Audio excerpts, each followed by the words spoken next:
Momen bulan suci Ramadan 1444 Hijriah menjadi berkah tersendiri bagi warga dan petani buah kolang-kaling di Desa Manduriang, Kecamatan Buai, Pematang Ribu, Ranau Tengah, Kabupaten Ogan Komering Ulu Selatan. Usai terpuruk dihantam badai pandemi beberapa tahun lalu, menjadikan momen Ramadan tahun ini menjadi asa bagi para petani kolang-kaling untuk meraup berkah. Seperti salah satunya Slamet, seorang petani kolang-kaling di Desa Manduriang, menuturkan sejak lama wilayahnya memang dikenal sebagai pemasok kolang-kaling di Kecamatan BPRRT, Kabupaten Ogan Komering Ulu Selatan.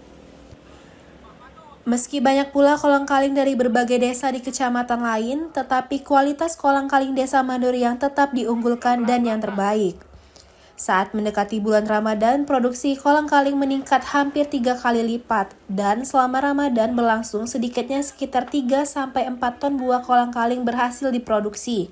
Bahkan untuk memenuhi permintaan dapat suplai tambahan dari kecamatan lain. Dalam sehari berapa ini Pak?